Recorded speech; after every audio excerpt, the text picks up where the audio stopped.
तो आइए आगे बढ़ते हैं हम लोग इंडस्ट्री के चैप्टर पे। तो ये इस चैप्टर का पार्ट 3 वीडियो है, ठीक है। तो आज का टॉपिक है हमारे पास that is the meaning of trade unions, ठीक है। देखो भैया, सिंपल सी बात है, हम लोग बात करते हैं कि ट्रेड यूनियन का मतलब क्या होता है। अगर आप लोगों ने पहले पढ़ा होगा या हिस्ट्री में ये हमारे पास है, जब इंडस्ट्रियलाइजेशन हुआ था तो हमारा इंग्लैंड वगैरह में हुआ था। तो जो हमारा एक फर्स्ट इंडस्ट्रियलाइजेशन हुआ होता है, तो यहाँ पे अल्टीमेटली ये होता है कि जब हमारा इंडस्ट्रियलाइजेशन हुआ तो वो हमारे पास एक एक कैपिटलिस्टिक क्लास होती है, जो मतलब जिसके पास बहुत पैसा होता है। भाई इंडस्ट्रीज कौन खड़ा करेगा? जिसके पास पैसा होता है, ठीक है। अब वो जो पैसे वाले जो लोग हैं वो इन यूनियंस का मतलब जो लेबर क्लास आदमी है, इन लोगों को एक्सप्लॉइट ना कर पाए। एक्सप्लॉइट इन द टर्म्स, जैसे आज के टाइम पे अगर हम लोग देखें तो हम लोग के जो लेबर क्लास आदमी होता है भाई साहब, हर एक कोई क्लास मतलब कि लेबर क्लास हो गया, जो ऑफिस में काम करते, कोई भी जो काम करता है उसके पास 8 घंटे का टाइम होता है कि भैया 8 आवर्स आपको ऑफिस में काम करना है, जिसमें आपका उस 8 आवर के बीच में आपको 1 घंटे का रेस्ट मिलेगा, मतलब जो लंच वगैरह जिसे हम लोग कहते हैं वो आपका हो गया। अब उस 8 आवर्स का हम आपको पे करेंगे। लेकिन अभी कैपिटलिस्टिक क्लास करता है ना, बहुत शाना होता है ये। अभी करता क्या है कि भाई इसको तो पैसे से मतलब है। कैपिटलिस्टिक मतलब क्या हो गया, इसको पैसे से ही मतलब है, भले वो इंसान को कुत्ता बना दे, ठीक है। तो अब अल्टीमेटली करता क्या है, अब लेबर क्लास भाई बेचारा अनपढ़ आदमी, ना ज्यादा पढ़ा है ना ज्यादा लिखा है, उसे कुछ मालूम ही नहीं समाज में क्या हो रहा है। बस उसको ये मालूम है कि हाँ भैया सुबह 8 बजे निकलना है, शाम को 8 बजे घर में घुसना है, ठीक है। तो यहाँ पे अब इन जो लेबर क्लास जो आदमी था बेचारा, तो जो कैपिटलिस्टिक क्लास था इसको ये बहुत एक्सप्लॉइट करता था। मतलब ये पैसा देगा 8 घंटे का, लेकिन काम करवाएगा 10-10 घंटा, 12-12 घंटा। ये तो कोई बात नहीं होती ना, ठीक है। तो यहाँ पे इसीलिए इनके जो लेबर है, इनके राइट्स को प्रिजर्व करने के लिए इन सभी जो लेबर क्लास था, इन्होंने ये सब लोग एक साथ आए, तो इन्होंने बनाया है एक यूनियन, ठीक है। इसीलिए हमारा जो जो यूनियन हम लोग बोलते हैं ना, ये यूनियन क्यों जरूरी है, ये इसीलिए जरूरी है कि जब ये अपने अगर इनको कोई भी लीगल प्रोटेक्शन नहीं होता है, भाई पहले के टाइम पे तो नहीं था, जब हम लोग आज से 100, 150, 200 साल की बात करें तो इनको प्रोटेक्शन वगैरह कहाँ था, ठीक है। तब तो कोई नियम कायदा कानून नहीं चलता था, बस तो भैया जिसकी लाठी उसकी भैंस, ठीक है। तो जब जिसकी लाठी उसकी भैंस, तो जिसकी फैक्ट्री उसका मर्जी कि भैया अगर तुम्हें काम करना तो तुम्हें 10 घंटे काम करना पड़ेगा, 12 घंटे काम करना पड़ेगा, ठीक है। अब जब 12 घंटे काम करोगे तभी हम तुमको पैसा देंगे, वरना पैसा वैसा नहीं देंगे, भूल जाओ, साफ सीधी बात। तो अब यहाँ पे इन्होंने क्या किया कि ये इन्होंने यूनियंस बनाना चालू किए। तो जब यूनियन बनाते थे तब अल्टीमेटली होता क्या है, यूनियन एक तरफ और जो कैपिटलिस्टिक ओनर है वो एक तरफ, ठीक है। अब जहां करके भी ये जो कैपिटलिस्टिक क्लास है वो यूनियन इनका जो लेबर का कभी भी एक्सप्लॉयटेशन नहीं कर सकता था। क्यों? क्योंकि अगर ये एक्सप्लॉयटेशन करेगा तो यूनियन है, पूरा ग्रुप है, मान लो भैया 1000 आदमी का 1000 लेबर ग्रुप है, आप किस चीज को समझाओगे? तो करेंगे क्या, अगर जहां आपने इनको 8 घंटे से बोला कि 9 घंटे काम करना, 10 घंटे काम करना, अगर आपने लेबर क्लास की बात नहीं मानी तो इन लोगों ने क्या कर दिया, आपके खिलाफ मतलब विद्रोह कर दिया। मतलब करेंगे जाओ भैया हम काम ही नहीं करेंगे, एक भी आदमी काम नहीं करेगा, फिर आपकी फैक्ट्री का जो प्रोडक्शन है वो खत्म हो जाएगा।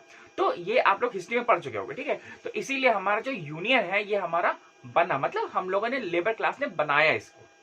अब यहाँ पे ये क्या दिया हुआ है कि according to the order a trade union is a continuing long term association of employees and employees formed and maintained for the specific purpose of advancing and protecting the interest of the member in their working relationships, ठीक है। कि उनको कोई exploit ना कर पाए, उनको कोई हनन ना कर पाए। अल्टीमेटली यही हम लोग बात करते हैं कि मतलब कि वो ज्यादा पढ़े लिखे तो नहीं, लेकिन उनको ये तो मालूम है ना कि उनके लिए क्या सही है क्या गलत है। उनको ये मालूम है कि अगर हम लोग 8 घंटे किसी फैक्ट्री में काम कर रहे हैं तो हमको 8 घंटे का पैसा मिल रहा है, ये उनको मालूम है। लेकिन उनको ये भी तो मालूम है कि अगर वो 8 घंटे का पैसा मिल रहा है तो 12 घंटे तो काम नहीं करने वाले, ये तो फिर उनका एक्सप्लॉयटेशन हो गया। अगर आपने 12 घंटे काम करवाना है तो आपको तो उसका वो क्या कहते हैं, ओवर टाइम देना पड़ेगा ना। अब यहाँ पे देखिए जरा, यहाँ पे कैरेक्टरिस्टिक्स दिया हुआ है कि analysis of these definitions will reveal the following characteristics of the trade unions, ठीक है। तो सबसे पहला हमारे पास एसोसिएशन बनाना। तो ये हमारे पास क्या है कि a trade union is an association or combination of employees, it has a large number of workers member from one or more occupation, ठीक है। तो एसोसिएशन मतलब एक ग्रुप बनाना, एक ग्रुपिंग करना कि वैसा हम लोग यहाँ पे अगर मान लो कि 1000 लेबर लोग काम करते हैं, 500 एक फैक्ट्री में, 500 एक फैक्ट्री में, या 500 दूसरे डिपार्टमेंट में काम करते हैं, तो उन सभी लोगों ने क्या बना दिया, एक एसोसिएशन बना दिया, ठीक है। कि हम लोग एक साथ रहेंगे, मतलब जैसे कहते हैं कि हमारे एक कॉमन इंटरेस्ट है, ठीक है, ऐसा। नेक्स्ट है हमारे पास वॉलंटरी। ये क्या बोल रहा है कि membership of the trade union is voluntary, Generally, there is no legal or the other pressure to join a trade union and a person can join or leave the union on his free will. ठीक है, तो यहाँ पे जब voluntary है मतलब क्या है कि भाई उसमें लेबर का जो मन है, अगर उसको काम करना मतलब सॉरी काम बोल रहे कि अगर उसको वो ग्रुप ज्वाइन करना है तो करे, नहीं करना है तो ना करे। लेकिन अल्टीमेटली जो लोग होते हैं वो जो लेबर क्लास वो ज्वाइन करते ही करता है। द रीजन बीइंग दैट कि अगर उसको पर्सनल का भी इंटरेस्ट हो सकता है, या मान लीजिए कि अगर उसको लग रहा है कि हाँ भैया हमारी दिहाड़ी बढ़ानी चाहिए, हमारे वेजेस बढ़ाने चाहिए, तो क्या उसके अकेले कहने से हो जाएगा? मतलब 1000 लोगों में 1000 लोग नहीं कह रहे हैं, तुम कहो कि तुम्हारा पैसा बढ़ा दो, तो क्या वो बढ़ा देगा मालिक जो है? नहीं बढ़ाएगा ना। जब सब लोग ग्रुप में सब लोग कहेंगे कि भैया हमारा पैसा बढ़ना चाहिए, 500 से 600 रुपया होना चाहिए, तब जाकर के वो मालिक सोचे हाँ यार सभी लोग कह रहे चलो हम कर देते हैं। ठीक है, तो इसलिए तो जहां तक नॉर्मली सभी जितने भी लेबर होता है वो ले लेते हैं मेंबरशिप इसकी। नेक्स्ट आता परमानेंट क्या है कि a trade union is a continuing or a permanent rather than a temporary or casual combination. It has to be long term body as otherwise it can not achieve its objective. ठीक है, trade union हाँ कोई काम कर रहा है, कहीं किसी कारणवश उसने छोड़ दिया, वो एक अलग बात है। लेकिन अगर कोई फैक्ट्री वगैरह है, कोई अगर इंडस्ट्री है, तो वहां पे वो जो यूनियन है वो बना ही रहेगा, जहां तक वो बना ही रहता है 99.99% तक। ठीक है, नेक्स्ट आता है फोर्थ हमारे पास कम्युनिटी ऑफ इंटरेस्ट। क्या है कि ये आप जाने गए हो, जो नेम में ही जैसे डिसाइड कर रहा है कि कम्युनिटी, तो member of a trade union have the common interest and the problems which motivates them to unite. A union seeks to regulate relations between the employers and the workers. ठीक है, एक common interest होना चाहिए। बाद में अलग अलग मतलब ये भी होता है ना कि हाँ चलो ठीक है, कुछ आपने कहा हमने मान लिया, कुछ हमने कहा आपने मान लिया। ठीक है, ऐसा हो गया, कॉमन इंटरेस्ट भी होना है इसमें। नेक्स्ट हमारे पास है एक कलेक्टिव एक्शंस। ये क्या बोल रहा है कि सब लोग एक ही साथ काम करना अल्टीमेटली। ठीक है, कोई भी एक जो एक्शंस वगैरह होते हैं, कोई भी एक जब डिसीजन लेना होता है तो हम लोग एक साथ पहले डिस्कस कर लेते हैं यूनियंस में, फिर उससे बात करते हैं। तो यहाँ पे लिखा क्या हुआ है कि trade unions always act through the united actions of the members to protect and promote their economic and the other interest. ठीक है, सिक्स्थ हमारे पास सब सिस्टम बोल रहा है कि a trade union is a sub system of the social system, therefore its character undergoes change with changes in the economic, social, legal and the political condition in a country. A union functions collectively to protect and promote the interests of its member within a given socio-economic system together in a body. ठीक है, तो सब system मतलब क्या बोल रहा है कि अगर उनके कल्चरल या उनके जो जितने भी सोशल फैक्टर्स जो होते हैं या इकोनॉमिक फैक्टर अगर उनमें लगता है कि हाँ नहीं उनके कुछ थ्रेट है या ऐसा कुछ उनको एक्सप्लॉइट किया जा रहा है, तो ultimately they come together to protect the interest. ठीक है, नेक्स्ट पॉइंट है हमारे पास ऑब्जेक्टिव्स ऑफ ट्रेड यूनियन। ठीक है, अब इन ट्रेड यूनियन का ऑब्जेक्टिव्स क्या होता है ये भी हम लोग देख लेते हैं। तो सबसे पहला हमारे पास दिया हुआ है कि to secure for the worker fair wages in the light of the cost of living and the prevailing standard of living. ठीक है, जो उनको दिहाड़ी मिल रही है वो बिल्कुल फेयर होनी चाहिए, बिल्कुल ऐसा होना चाहिए कि हाँ अल्टीमेटली वो जो सामने वाला जो लेबर क्लास आदमी है वो अपना जो लिविंग स्टैंडर्ड है थोड़ा सा अच्छा कर सके, थोड़ा सा इंप्रूव कर सके। ठीक है, ऐसा नहीं हो कि मतलब खाने के उसके मानते पड़े हुए हैं और आप पैसा भी उसको नहीं दे रहे हो, ये सारी चीजें भी नहीं करनी चाहिए। नेक्स्ट सेकंड दिया हुआ है कि to improve working condition by securing the shorter working hours. ठीक है, and better leave facilities, adequate social security, better housing and education and other welfare benefits. ठीक है, तो उसको ये भी हमें इंटरेस्ट देखना चाहिए कि अल्टीमेटली उसका जो वर्किंग कंडीशन है वो हाइजीनिक होना चाहिए, प्रॉपर वहाँ पे सैनिटेशन होना चाहिए। अगर बाहर अगर कहीं से दूसरे सिटी से या कहीं दूर से लेबर वगैरह आया तो उसके रहने खाने पीने की व्यवस्था होनी चाहिए। अगर उसके बच्चे अगर पढ़ रहे हैं तो उसको भी कंपनी को देखना चाहिए या कुछ कंट्रीब्यूशन कर देना चाहिए कि हाँ चलो लेबर क्लास के जो बच्चे हैं वो अच्छी जगह पे पढ़ाई कर रहे हैं, कुछ भी कर रहे हैं। ठीक है, तो ये सब चीजें भी देखनी चाहिए। अभी हम लोगों ने बात की थी ना वर्किंग आवर। ठीक है, शॉर्टर वर्किंग आवर। अब ये भी नहीं कहते कि मतलब कि हाँ जैसे कि बिल्कुल ही एकदम फ्री का ही पैसे दे दो, लेकिन ये है कि हाँ अल्टीमेटली अगर आप लोग 8 घंटे काम कर रहे हो, मतलब लेबर क्लास कर रहा है, तो उसको 8 घंटे के पैसे मिलने चाहिए। या कहीं कहीं भी बहुत बार ऐसा होता है ना, जैसे फॉरेन वगैरह में क्या होता है कि 8 घंटे काम करते हैं या 10 घंटे काम करते हैं और वीक में 3 डेज ऑफ होते हैं, फ्राइडे सैटरडे संडे। तो 4 दिन वो लोग काम करते हैं हफ्ते में और 3 दिन उनकी छुट्टी होती है। ठीक है, तो ये भी अच्छा है, कम से कम 4 दिन आप काम कर रहे हो और 3 दिन अपनी फैमिली के साथ बिता रहे हो, और वो 3 दिन जो होते हैं वो अल्टीमेटली उनको उसका पैसा भी मिलता है। ठीक है, ये सारी चीजें। थर्ड यहाँ पे है कि to assure the workers a share in the increase profitability of industry through payment of adequate bonus. ठीक है, तो अगर फैक्ट्री में बोनस वगैरह मिल रहा है तो इसका मतलब है कि भाई साहब आपकी फैक्ट्री जो अच्छा काम कर रही है या अच्छा जो प्रोडक्शन कर रही है। तो अगर फैक्ट्री को अच्छा प्रोडक्शन हो रहा है, मान लो कि प्रॉफिट उसको अच्छा हो रहा है, तो सारा जो प्रॉफिट है यार वो मालिक को नहीं रख लेना चाहिए, अल्टीमेटली उसको लेबर को भी देना चाहिए। अल्टीमेटली प्रॉफिट हुआ है तो किसकी वजह से हुआ है, या जो 1000 लोग काम कर रहे हैं उनकी वजह से हुआ है ना। तो अल्टीमेटली आपके पास तो प्रॉफिट आएगा ही आएगा। तो आप ये भी देखो कि उस प्रॉफिट का कुछ पोर्शन जो है, थोड़ा सा पोर्शन आप लेबर को भी दे दो। थोड़ा सा देने में यार वो भी खुश हो जाएगा और आपको भी इतना कुछ इफेक्ट नहीं पड़ेगा। ठीक है, ये सारी चीजें। नेक्स्ट है to ensure security of employment by resisting retrenchment whatever. ठीक है, तो सिक्योरिटी ऑफ एम्प्लॉयमेंट की मतलब ये भी होना चाहिए कि अल्टीमेटली वो लोग जिस तरह काम कर रहे हैं वैसे काम करते रहे, और ये नहीं कि भैया आज काम कर रहे हैं साल 2 साल बाद नौकरी से निकाल दिया, ये भी नहीं होना चाहिए। ठीक है, to protect workers against exploitation and victimisation by the capitalistic. ठीक है, अभी हमने बात की जो कैपिटलिस्टिक क्लास जो आदमी है वो लेबर क्लास को एक्सप्लॉइट ना कर सके। समझ लो, मतलब एक्सप्लॉइट का मतलब क्या होता है कि 12-12 घंटे 14-14 घंटे काम करवा रहे हैं। जब अंग्रेजों का राज था भाई साहब, बीच चलता था, उनको कोई मतलब नहीं है कि इंसान इंसान है कि इंसान को गधा बनाए पड़े हैं। ठीक है, वो इंसान को रॉबोट समझते हैं कि मतलब कुछ भी चल रहा है, मतलब है ना। तो ये भी हमें तो कैपिटलिस्टिक क्लास जो है वो हमारे जैसे लोगों को मतलब एक्सप्लॉइट ना कर सके। कभी कभी ऐसा जो जेंट्स को तो करते करते थे, अब तो औरतों को भी करने लगते हैं। कहीं कहीं पे देखा होगा आपने, कहीं पे अगर आप रेस्टोरेंट वगैरह में खाना जाओ तो वहां पे आपको बच्चे काम करते हुए मिल जाएंगे। तो ये भी नहीं काम करना चाहिए। अब होता क्या है कि भाई अगर आपको कोई एक अडल्ट काम कर रहा है तो आपको उसको देना पड़ेगा 500 रुपया। अगर बच्चा काम कर रहा है तो उसको अगर आप 100 रुपए दे दोगे तो बच्चा खुश, अरे वाह लॉलीपॉप खाने को मिलेगा, आज आज बिस्किट खाने को मिलेगा, आज केक खाने को मिलेगा।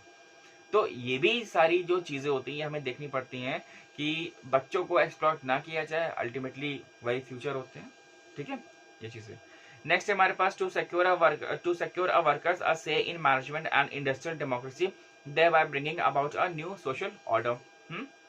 नेक्स्ट है हमारे पास to protect the larger interest of society by assisting in the improvement of trade and industry. ठीक है, दिया हुआ ना, to protect the larger interest of society. ठीक है, तो ट्रेड और जो इंडस्ट्रीज वगैरह है वो हमारे पास अच्छी होनी चाहिए, वहां पे ट्रेड अच्छा होना चाहिए, बहुत ही स्मूथ होना चाहिए।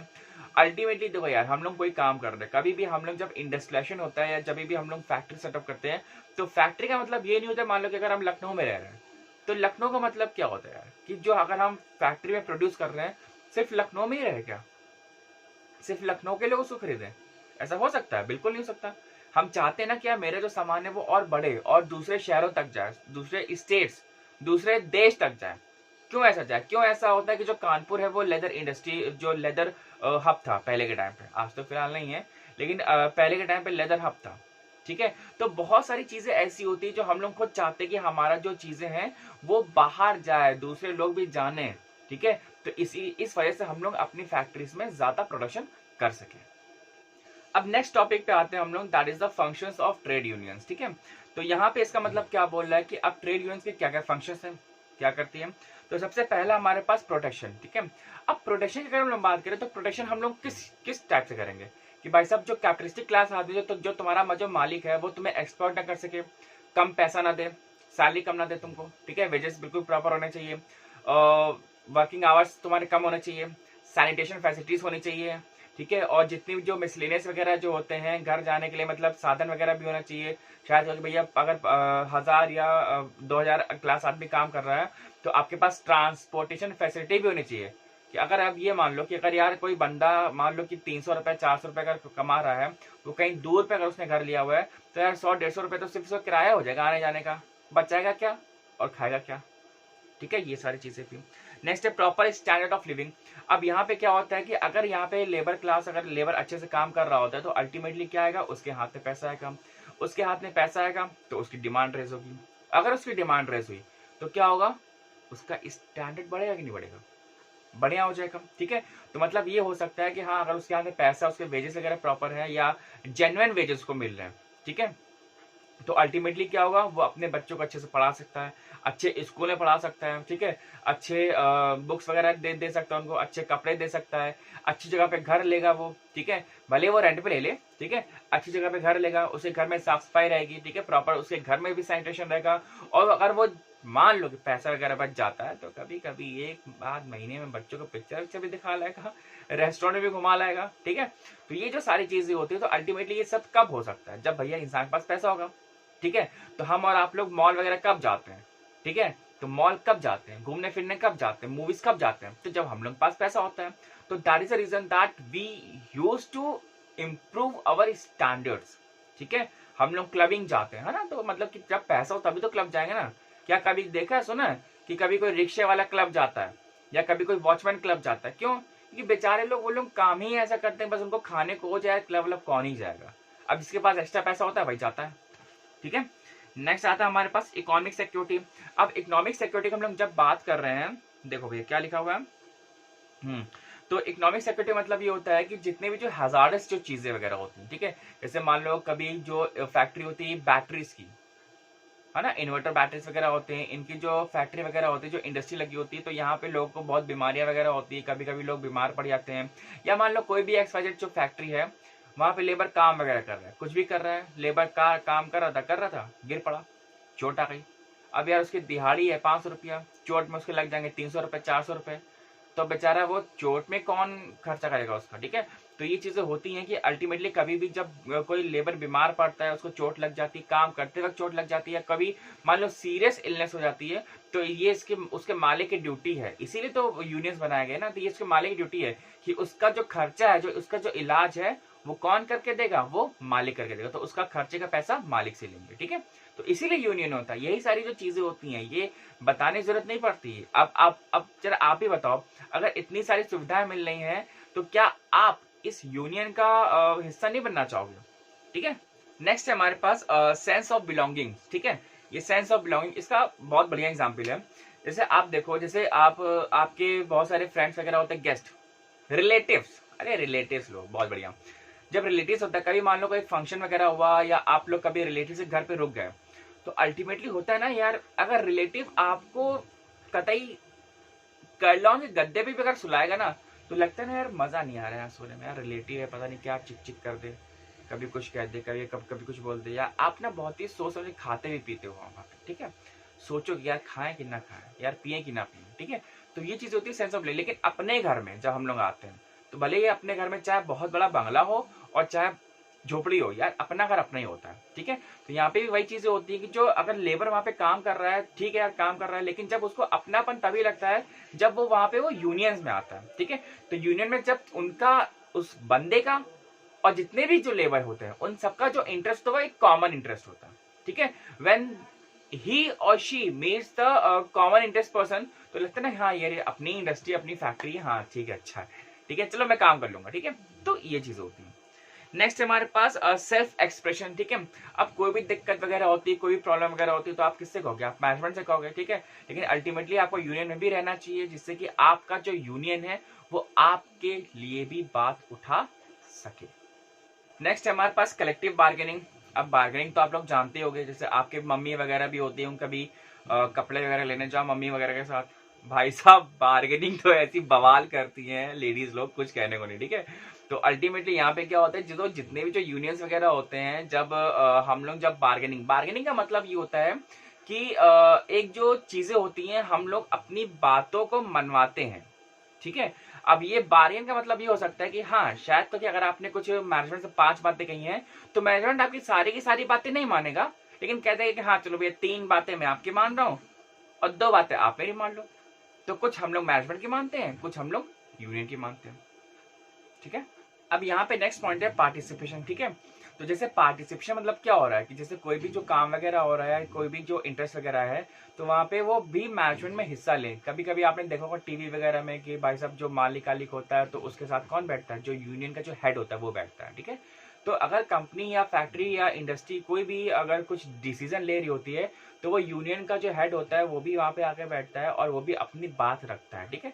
So that is known about the participation, कि किसी भी एक इंपॉर्टेंट डिसीजन में क्या लेबर हमारे साथ है कि नहीं है, ठीक है। तो हमें उसको अपने साथ इंडल्ज करना बहुत जरूरी होता है। नेक्स्ट पॉइंट है हमारे पास प्रोटेस्ट। तो यहाँ पे भी यही दिया गया है कि जो प्रोटेस्ट वगैरह जब होते हैं, जब यूनियंस वगैरह या जितने भी जो लेबर क्लास आदमी होता है, अगर वो स्ट्राइक पे चला जाता है या काम धंधा बंद कर देता है, ठीक है, तो अब यहाँ पे अल्टीमेटली क्या होता है, जो जितनी भी यूनियंस वगैरह होती हैं वो एक दूसरे की हेल्प करती हैं, या जितने भी जो लेबर में होते हैं वो लेबर क्लास आदमी होता है वो उनकी हेल्प करता है। ठीक है, दिया हुआ है ना कि during a strike the union may provide financial and the other helps to member when the employ stops wages. ठीक है, अगर मान लो कि आपके मालिक ने पैसा वैसा देना बंद कर दिया है तो जो यूनियन ही होता है वो एक दूसरे में हेल्प कर लेते हैं। नेक्स्ट हमारे पास एजुकेशन है। ठीक है, तो यहाँ पे भी यही कहा गया है कि जितने भी जो लेबर क्लास आदमी होता है, जो वर्कर्स वगैरह होते हैं, उनकी एजुकेशन के लिए, उनके अवेयरनेस के लिए, या फिर बहुत सारी जो इंडस्ट्रीज इतनी अच्छी होती हैं कि जो लेबर क्लास जो आदमी होता है उनके बच्चों के लिए भी जो एजुकेशन के जो फैसिलिटी कराते हैं तो उनका भी वो लोग पे खुद ही करते हैं, या खुद पूरा पे करते हैं, या कहीं कहीं पे पार्शल पे कर देते हैं, तो जिससे कि उनके बच्चे, उनकी फैमिलीज वगैरह उनको वो पढ़ा सके। ठीक है, एक अच्छे जॉब के एस्पेक्ट से। नेक्स्ट हमारे पास वेलफेयर एंड रिक्रिएशन। ठीक है, तो वेलफेयर का मतलब यहाँ पे क्या बोल रहा है कि some unions provide recreation, sports and other welfare facilities for their members. ठीक है, तो वेलफेयर मतलब कि एक कहते नहीं कि सबके सबके लिए काम करना। जैसे गवर्नमेंट हमारे लिए क्या क्या काम करती है, वो वेलफेयर के लिए काम करती है। That the government do not six for the motive for the profit. ठीक है, उसको प्रॉफिट नहीं चाहिए, उसको वेलफेयर चाहिए, मतलब सबको ही मिल जाए सुख सुविधाएं। ठीक है, तो इसी प्रकार से हमारी इंडस्ट्रीज वगैरह भी होती हैं कि मतलब वेलफेयर के लिए, कि भैया थोड़ा सा खेल कूद लो, थोड़ा सा इंजॉय कर लो। जैसे कहते हैं ना कि जो प्राइवेट एमएनसीज में बहुत सारे फंक्शंस वगैरह होते रहते हैं, कॉर्पोरेट मीटिंग्स होती हैं एंड इंजॉयमेंट होता है, फंक्शंस होते हैं, तो वैसे यहाँ पे भी ये लोग कर लेते हैं अपना। नेक्स्ट हमारे पास है लेजिस्लेशन। ठीक है, अब यहाँ पे क्या होता है, जो ट्रेड यूनियंस होते हैं अल्टीमेटली वो ट्रेड यूनियंस और पॉलिटिकल पार्टीज वगैरह के साथ लॉबी कर लेते हैं। लॉबी मतलब क्या होता है, साठगांठ कर लेते हैं, मतलब बातचीत करते हैं कि इसलिए करते हैं जिससे कि जो उनका जो इंटरेस्ट है, जो लेबर क्लास का जो इंटरेस्ट है वो गवर्नमेंट से आराम से हो सके। ठीक है, लॉबी मतलब क्या होता है, उनसे मिलजुल के रहना, उनसे बात करना, उनसे कॉन्टेक्ट बना के रखना, अपना वट बना के। ठीक है, तो यहाँ पे दिया हुआ ना कि trade unions lobby with political parties and the political leaders to secure legislative protection for workers from the government. ठीक है, अब है नेक्स्ट रिप्रेजेंटेशन। जैसे कि हमारे जो यूनियंस वगैरह होते हैं ये नेशनल और इंटरनेशनल फोरम में भी अपने आप को रिप्रेजेंट करते हैं। जैसे यहाँ पे दिया हुआ है ना कि आईएलओ का, तो इंटरनेशनल लेबर ऑर्गेनाइजेशन, तो यहाँ पे भी अपने आप को ये रिप्रेजेंट कर सकते हैं। तो हर एक का मतलब लेबर मतलब क्या होता है कि भाई साहब पहले के टाइम पे यूरोप वगैरह में जैसे आप जानते हो कि जो टेक्सटाइल की इंडस्ट्रीज बहुत फ्लरिश करती थी, तो वहाँ पे लेबर को बहुत ही ज्यादा एक्सपर्ट के 12-12 14-14 घंटे काम करवा रहे हैं। तो इसीलिए जो लेबर का ऑर्गेनाइजेशन बना गया है, बजाय कोई एक की तो बात सुनेगा नहीं, सब लोग एक साथ आएंगे तब उनकी सारी बात सुनी जाएगी। ठीक है, तो हर एक कंट्री में ऑर्गेनाइजेशन वगैरह होते हैं, तो ये इनके जो इंटरेस्ट होता है इनको मतलब कंजर्व या प्रोटेक्ट करके रखते हैं। नेक्स्ट पॉइंट है हमारे पास एडवाइस। ठीक है, एडवाइस का मतलब ये हो सकता है कि जो यूनियन होती है अल्टीमेटली वो किसी को एडवाइस कर, किसी क्या होता है मतलब मैनेजमेंट को वो एडवाइस करके रखती है, तो वो अपनी एक एडवाइजरी देती है, वो अपने एक सजेशन दे सकती है। चाहे तो वो मैनेजमेंट उनकी बातें मान सकता है और चाहे तो उनकी बातें नहीं भी मान सकता है। ठीक है, अगर हम ये कहते हैं कि भाई साहब जैसे मान लो कि जो दिवाली का जो बोनस है अब वो मैनेजमेंट उनको देना चाहता है, ठीक भैया, ठीक अच्छी बात है, देना चाहता है। अब मैनेजमेंट ये कह रहा है कि मैं दिवाली के बोनस में आप लोगों को एक एक टिफिन बॉक्स दे दूंगा वर्थ कॉस्टिंग 1000 रुपए। ठीक है, अब लेबर क्लास ये कहना चाह रहा है कि भैया आज टिफिन बॉक्स इंसान क्या ही करेगा, पन्नी वन्नी में खाना रख के ले आता है लेबर क्लास। अगर आप उस 1000 रुपए के टिफिन के बदले अगर आप 1000 रुपए उस लेबर को दे दो तो वो उनके लिए वो ज्यादा अच्छा हो जाएगा। ठीक है, तो मैनेजमेंट ने भी ये सोचा कि यार 1000 रुपए में खर्च ही करना है, तो हम 1000 रुपए का टिफिन ना दे करके हम 1000 रुपए का हम उनको पैसे ही दे दे रहे, कैश दे दे रहे, तो वो उनके लिए ज्यादा अच्छा रह जाएगा। तो वो एक एडवाइस दे सकता है which is not binding on the management. ठीक है, एडवाइस मतलब क्या होता है, भाई मैं सलाह दे रहा हूँ, मानिए तो मानो, नहीं मानिए तो नहीं मानो यार। ठीक है, लेकिन ये रहता है कि अल्टीमेटली जो मैनेजमेंट भी बहुत सोच समझ के करता है कि हाँ भैया हमें इनके साथ क्या करना है, मतलब एक एडवाइस ही ले लेता है कि हाँ बताओ आपके लिए टिफिन अच्छा रहेगा कि आपके लिए कैश अच्छा रहेगा। तो जैसा उन्होंने एडवाइस किया होता है वैसे उस हिसाब से वो बात मान जाते हैं। अब यार नेक्स्ट टॉपिक है हमारे पास कम्युनिकेशन। ठीक है, तो कम्युनिकेशन जानते हो हमारे पास क्या होता है यार, वन वे कम्युनिकेशन होता है और टू वे कम्युनिकेशन होता है। अब अगर हम लोग यहाँ पे कम्युनिकेशन की बात करते हैं तो that shows that trade union act as a bridge. भाई दो पॉइंट के बीच में भाई नदी है, नदी कैसे पार करोगे, ब्रिज पे तो पार करोगे ना। तो नदी के एक कोने में वर्कर है और एक कोने में मैनेजमेंट है। तो जो ट्रेड यूनियन होता है ना वो एक ब्रिज के रूप में काम करता है। मतलब वही चीजें होती हैं कि अगर हम लोग बात करेंगे तो हम लोग लेबर के एस्पेक्ट से करेंगे। ठीक है, तो जो लेबर होता है और जो आपका जो मैनेजमेंट होता है हम लोग बातचीत भी कर सकते हैं, देख सकते हैं भैया क्या सही है क्या नहीं सही है, क्या आपको हमारे लिए करना चाहिए क्या आपको हमारे लिए नहीं करना चाहिए। So that is the communication, you know. तो इस कम्युनिकेशन करने से, बातचीत करने से जो प्रॉब्लम्स वगैरह होती हैं, जो भी हम लोग को जो ग्रीवियांसेस वगैरह होते हैं, वो हमारे सॉल्व हो सकते हैं कुछ हद तक, ठीक है। और म्यूचुअल अंडरस्टैंडिंग और जो कोऑपरेशन होता है, हम लोग इन चीज़ों को प्रमोट करते हैं कम्युनिकेशन के थ्रू। अब नेक्स्ट पॉइंट है हमारे पास problems of trade unions in India, ठीक है। अब यो ट्रेड यूनियंस जो होता है उनकी प्रॉब्लम क्या क्या है भाई, ये तो हम लोग देख लिया हमने, क्यों बनाना चाहिए, इसका मीनिंग वगैरह क्या है। अब इनके साथ तो कुछ प्रॉब्लम होगी ना, कुछ दर्द होगा इनके साथ भी। तो पहला हमारे पास that is the uneven growth, ठीक है। अब अनइवन ग्रोथ का मतलब क्या होता है, जैसे कि हम हमारी ग्रोथ तो हो रही है लेकिन अनइवन है।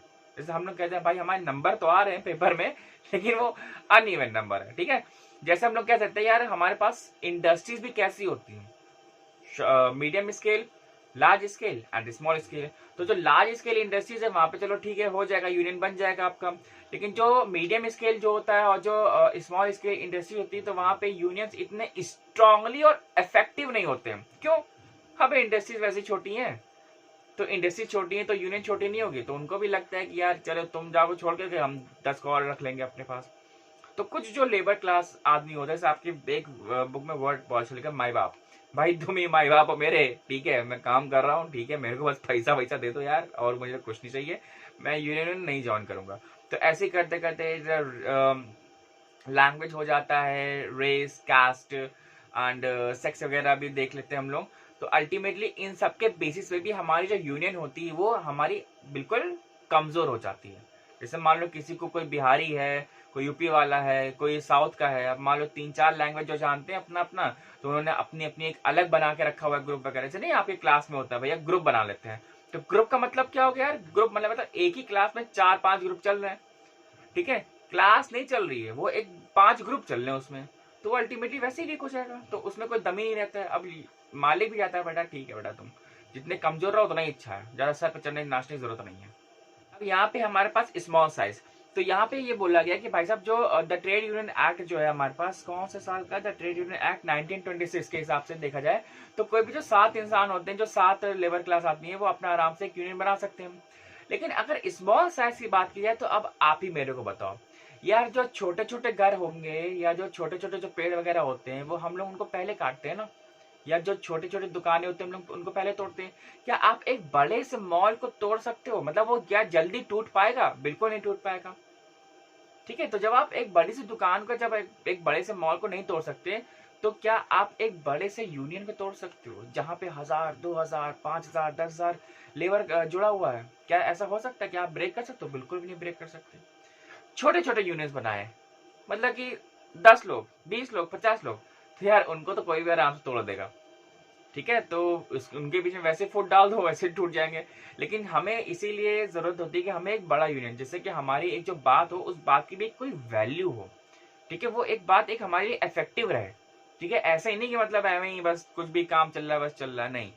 भले ही हम लोग 7 लोगों से, जो एक्ट हमको ये अधिकार देता है कि मिनिमम हमें 7 लोग हैं, हम लोग उनसे यूनियन बना सकते हैं, लेकिन despite of making the small unions try to make up the big unions. अब यहाँ पे थर्ड पॉइंट देखा जाए तो यहाँ पे थर्ड पॉइंट है that is a weak financial position, ठीक है। अब वीक फाइनेंशियल पोजीशन जो है, सिंपली हम लोग ऐसे देख सकते हैं कि फाइनेंशियल पोजीशन उनकी जो वीक है। अब ये बताओ कि जो यूनियंस हैं वो कौन बना रहा है? लेबर क्लास आदमी बना रहा है। लेबर कौन है भाई साहब? जो दिन का 500 रुपया कमा रहा है। 500 रुपया बोले तो महीने का 15,000 के आसपास।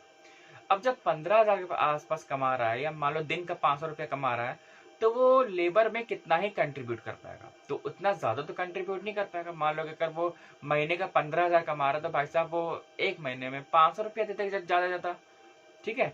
अब जब इतना कम रुपया आ रहा है उस यूनियन के पास, तो क्या वो यूनियन फाइनेंशियली स्टेबल हो पाएगी, फाइनेंशियली स्ट्रांग हो पाएगी? बिल्कुल नहीं हो पाएगी। अब अगर जब फाइनेंशियल स्ट्रांग या स्टेबल नहीं हो पाएगी, तो क्या वो अपने वेलफेयर के लिए या अपने लेबर्स के वेलफेयर के लिए कोई काम कर पाएगी?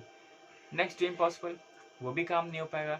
तो इसीलिए अगर इनके साथ प्रॉब्लम क्या होता है ना कि यार किसी भी चीज को वीक करना है, तो उसका इकोनॉमिक जो सेक्टर होता है, उसका इकोनॉमी पे आप बिल्कुल अगर देखो, अगर वो कमजोर है तो वो बंदा या बंदी अपने आप वीक हो जाएगा। वो कंट्री भी यही होती है भाई साहब। हमारी कंट्री में क्या होता है, हमारी कंट्री का स्ट्रांग है, जैसे आज यूएस जो है वो सुपर पावर बना हुआ है, चाइना भी जो है सुपर पावर बन रहा है, ठीक है। तो अल्टीमेटली जो यूएस में क्या है, पैसा बहुत है, उसके पास पैसा ही बहुत है। चाइना के पास बहुत पैसा है, तो पैसा है तभी ना तो वो स्ट्रांग है, जिसके पास पैसा नहीं होता वो अल्टीमेटली वीक बन जाता है। अब नेक्स्ट पॉइंट है हमारे पास पॉलिटिकल लीडरशिप। ठीक है, अभी हम लोग बात करके आए थे ना कि जो यूनियंस होते हैं उनका एक कनेक्शन होना चाहिए पॉलिटिकल लीडर्स में या जो पॉलिटिकल पार्टीज वगैरह होती है उसमें भी। तो अब यहाँ पे करते क्या है, अब पॉलिटिक्स तो आप जानते हो कैसी होती है। तो अब जो पॉलिटिकल जो लीडरशिप्स वगैरह होती हैं, अब ये इन यूनियंस को अपने उस फायदे के लिए, अपने उस वोट बैंक के लिए इस्तेमाल करती हैं। जब मन चाहेगा काम करवाने लग जाएंगे, और जब मन चाहता है उन्हीं लेबर से, उन्हीं यूनियन से स्ट्राइक पड़वा देते हैं। अब स्ट्राइक में यार क्या होता है, अब जरा ये बताओ, क्या पॉलिटिकल पार्टीज को कोई इससे फायदा है? बिल्कुल फायदा भी नहीं है। मतलब जो होगा अपना पसंद होगा, लेकिन उन लेबर क्लास का तो नुकसान है, उनकी तो दिहाड़ी मर जाती है, उनको तो सैलरी नहीं मिलेगी उस दिन की। ठीक है, लेकिन पॉलिटिकल पार्टी को इससे कोई फर्क नहीं पड़ता, तो वो अपने फायदे के लिए, अपने उस इंटरेस्ट के लिए वो उस इंडस्ट्री के जो यूनियन होती है उनको वो यूज करती है। वो पॉजिटिव भी हो सकता है और नेगेटिव इम्पैक्ट भी हो सकते हैं उसके, लेकिन ज्यादातर तो नेगेटिव इम्पैक्ट होता है। अगर कोई किसी का एडवांटेज लेता है ना, तो वो नेगेटिव इम्पैक्ट उस पर्सन के लिए होगा। नेक्स्ट पॉइंट है हमारे पास मल्टीप्लिसिटी ऑफ यूनियंस। ठीक है, अब यहाँ पे मल्टी मतलब क्या होता है भाई? मल्टीप्लाई करना, तो जो छोटे छोटे यूनियंस होते हैं वो बनने लगते हैं। क्योंकि हमें मालूम है कि हम लोग यूनियन बना सकते हैं, नो डाउट, लेकिन अभी हमने आपसे क्या कहा कि छोटी दुकानें पहले टूटेंगी, बड़ी दुकान बाद में टूटेगी, मॉल बाद में टूटेगा, उसको टाइम भी लग जाएगा टूटने में। तो इसीलिए कभी कभी होता है जो पॉलिटिकल पार्टीज वगैरह होती हैं वो उस इंडस्ट्रीज में अपना इंटरेस्ट क्रिएट करने के लिए वो खुद की यूनियन बनवा लेती हैं कि भाई साहब वो जो लेबर है वो हमारे साथ रहता है, तो उन्होंने खुद की एक अपनी अलग एक यूनियन बना ली। तो अब मालिक को तो अच्छा है ना यार कि जितनी यूनियन में कम लोग होंगे तो उनकी उतनी ही बार्गेनिंग पावर या उतनी ही मतलब वो कमजोर हो जाएंगे। अल्टीमेटली बार्गेनिंग पावर उनके पास रह नहीं जाएगी, क्योंकि बार्गेनिंग आप किसकी बांध सकते हो? 500 लोग या 1000 लोग की? क्या आप 50 लोग की बार्गेनिंग पावर मानोगे? 50 लोग कह रहे कि भैया हमको पैसा वैसा बढ़ा के दो, 1000 आदमी कह रहे कि हमको पैसा वैसा नहीं है, अभी तो बढ़ा था यार 4 महीने पहले, हमको नहीं चाहिए। तो क्या उन 50 लोग की बात मानी जाएगी? बिल्कुल नहीं मानी जाएगी। ठीक है, अब यहाँ पे नेक्स्ट पॉइंट है हमारे पास इंटर यूनियन राइवलरी। ठीक है, अब जितने भी जो छोटे छोटे जो यूनियंस वगैरह बन जाते हैं, अब उनमें होता क्या है कि अब उनको एक डोमिनेशन की प्रक्रिया आती है कि भाई साहब नहीं, मेरी यहाँ पे चलनी चाहिए। वो कहता मेरी चलेगी, वो कहता मेरी चलेगी, इसी में लड़ाई हो गई। भाई यूनियंस जो होते हैं वो किस लिए बनते हैं? उनकी एक डिफरेंट आइडियोलॉजीज वगैरह होती हैं, उनका धर्म हो सकता है, उनकी लैंग्वेज हो सकती है, उनके कास्ट हो सकता है, उनका जेंडर हो सकता है, कुछ भी हो सकता है। तो अलग अलग जब छोटी छोटी यूनियन बन जाएगी, तो अब आप जरा ये बताओ, क्या उनके बीच में लड़ाइयाँ नहीं होंगी? वो तो यही चाहता ना कि भाई साहब हिंदू जो यूनियन है वो डोमिनेट करे। वो कह रहा है कि मुस्लिम यूनियन वो डोमिनेट करेगा। अरे भाई लेबर हो यार, मालिक थोड़ी हो। जितना आप लोग लड़ोगे उसमें, तो अल्टीमेटली वहां पे क्या होगा? फायदा तो उस जो मैनेजमेंट में है बैठा हुआ बंदा उसका होगा ना, जो मालिक है उसको होगा, उसको ही मालूम है। वो कभी बोलेगा नहीं कि यार तुम लोग मत लड़ो, कभी नहीं बोलता, क्योंकि उसको मालूम है जितना लड़ोगे फायदा मेरा ही होगा। तुम लोग टूटोगे, ब्रेक होगे, छोटे छोटे ग्रुप्स में बन जाओगे, तुम्हारी बार्गेनिंग पावर लूज हो जाएगी, तुम्हारी जो एक स्ट्रेंथ होती है वो टूट जाएगी। अब जब छोटे छोटे ग्रुप में बट गए हो, तो तुम्हारी खुद की तो कोई औकात रह नहीं गई। ठीक है, औकात किसकी होती है? एक चाय की टपरी की कि एक मॉल की? ठीक है, मॉल तुम रह नहीं गए, बन गए तुम चाय की टपरी, तो कहां से काम बनेगा यार? हो ही नहीं पाएगा। ठीक है, तो जितनी भी जो राइवलरी वगैरह होती है यूनियन के बीच में, तो यहाँ पे ये उनके लिए प्रॉब्लम क्रिएट कर, उनको तो लगता है कि नहीं हम बड़े चौधरी बन रहे हैं, यहाँ पे हमें चौधरी बनना है, लेकिन उस चौधरी बनने में उनको ये समझ में नहीं आता है कि यार वो बिल्ली बैठी हुई है। बिल्ली था ना यार कहानी में, क्या था? हाँ, नहीं, रोटी तोड़ तोड़ के तराजू में डालते हैं, फिर वो तौलते तौलते वो खा लेती है पूरी रोटी जो होती है। तो अल्टीमेटली यही चीजें होती है। अब उनका ही नुकसान हो रहा है लड़ाई में, लेकिन उनको ये समझ में नहीं आ रहा है। लेकिन अब क्या होता है, बस उन्हें कौन ही समझा है। ठीक है, नेक्स्ट टॉपिक है हमारे पास अ प्रॉब्लम ऑफ रिकॉग्निशन। ठीक है, अभी यहाँ पे क्या बोल रहा है? रिकॉग्नाइज ही नहीं करता है, मतलब मालिक रिकॉग्नाइज ही नहीं कर रहा है। अरे हमारी यूनियन बनी है, हमें को नहीं पहचान रहा है करके। तो मालिक क्या बोलता है कि नहीं मैं तुमको नहीं जानता, भाई लेबर हो, लेबर बन के रहो, यूनियन को मैं नहीं जानता। या तो वो ये कह सकता है कि वो जो लेबर्स हैं वो माइनॉरिटीज में हैं, या माइनॉरिटी की जो यूनियन बनी हुई है, या 2 या 4 से 2 4 10 यूनियन बनी हुई है, तो भाई अगर एक को रिकॉग्नाइज करेगा तो बाकी को भी तो रिकॉग्नाइज करनी पड़ेगा उसको, ठीक है। तो इसीलिए बोलते हैं कि हमें 4 यूनियन नहीं बनाना है तो सिर्फ एक ही बनाना है, वो भी सॉलिड, ठीक है। अगर छोटे छोटे लोग होते हैं कोई भी ब्रेक करके चलाएगा, कोई भी तुमको बजा के चलाएगा, ठीक है। अब यहाँ पे नेक्स्ट टॉपिक है absence of paid office bearers, ठीक है। तो पेड ऑफिस बेयर में एब्सेंस रहता है, ऐसा क्यों, मतलब कि जो चीजें होती हैं अल्टीमेटली समझिए कि जब यूनियंस हैं उनके पास पैसा नहीं है, ठीक है, वीक पॉलिटिकल कनेक्शन वगैरह है, क्योंकि उनको मालूम है जो पॉलिटिकल पावर्स वगैरह होती हैं, जो पॉलिटिकल पार्टीज वगैरह होती हैं, वो उनका जो यूज है तो होता है अल्टीमेटली वो अपने फायदे के लिए कर रही है, ठीक है। अब जब फायदे के लिए कर रही हैं तो यार ये बताओ क्या वो यूनियन स्ट्रांग हो पाएगी? बिल्कुल भी नहीं। और जो उस लीडर जो होता है, जो लीडर होता है उनका, जो यूनियन को जो हेड कर रहा होता है, वो भी एक लिमिटेड टाइम ही डिवोट कर पाएगा। उसको भी तो पैसा कमाना है ना यार, कि वो वहाँ पे यही सब नेता के ही करने आया वहाँ पे, ठीक है। अगर वो पैसा नहीं कमाएगा तो अपना परिवार कैसे चलाएगा? तो परिवार भी उसको चलाना है, सब कुछ काम करना है, तो वो भी एक लिमिटेड टाइम ही उस यूनियन पे डिवोट करता है। तो इस हिसाब से यही कुछ फैक्टर्स वगैरह होते हैं जिस हिसाब से आपकी जो यूनियन होती है वो वीक हो जाती है। नेक्स्ट पॉइंट है हमारे पास apathy of member, apathy of members, हाँ है ना, ठीक है। चलो इसका मतलब ये होता है अल्टीमेटली कि जितने भी जो मीटिंग्स वगैरह होती हैं नॉर्मल, उसमें एक्टिविज्म नहीं रहता है, कि मतलब वो उतना लोग एक्टिव नहीं रहते हैं। अब लोग भी यार जाते हैं कि यार नेतागिरी में पढ़ना नहीं है, हम लोग एक्टिव अपना आएंगे, काम करेंगे, कमाएंगे धमाएंगे, फिर घर चले आएंगे। उनको शांति पसंद रहती है, ठीक है। अब यार लेबर मतलब कि यूनियन बनाओ और फिर स्ट्राइक वगैरह करो, तो उसमें लेबर का भी लॉस होता है, ठीक है। भैया उनको सैलरी मिलनी नहीं उतने दिन की, या वेज वगैरह मिलना नहीं है, तो ये सारे हमारे बक्स वगैरह होते हैं। अब अगर यहाँ पे ये देखा जाए कि क्या कहते हैं कि जितनी भी जो मीटिंग्स वगैरह होती हैं वो यार वो तो उस पर तो इन्वॉल्व रहते नहीं है। तो अब अगर आप फ्रीक्वेंटली अगर आप back to back meetings involve नहीं कर रहे हो तो क्या आपकी कोई वहां पे स्टैंडिंग हो पाएगी? क्या आपकी वहां पे कोई वैल्यू या कोई भी एक जैसे कहते हैं कि रेपुटेशन, क्या उस यूनियन की रेपुटेशन बन पाएगी? बिल्कुल भी नहीं बन पाएगी। तो इस हिसाब से अगर यूनियन को आपने स्ट्रांग बनाना है तो मैनेजमेंट के साथ आपको कट टू कट, जैसे कहते हैं ना कि मतलब कंधे से कंधा मिला के चलना होता है, भैया उसकी डिसीजन में उसकी वैल्यू भी हो, ठीक है। एक एक्टिव सिटीजन भी होना चाहिए वहां पे कि हाँ भैया मान लो सिटीजन है या जो पैनल है वो भी वहां पे बैठना चाहिए, ठीक है। अब नेक्स्ट टॉपिक है, लास्ट टॉपिक की अपोजिशन फ्रॉम द एम्प्लॉयर्स, ठीक है। तो एम्प्लॉयर्स के मतलब अपोजिशन आता है उनकी तरफ से, ऐसा क्यों होता है? एम्प्लॉय भी सोचता है यार ये यूनियन बना लेगा या मसला कर देगा यार, ये काम वाम नहीं करने देगा, है ना, प्रोडक्शन नहीं करने देगा।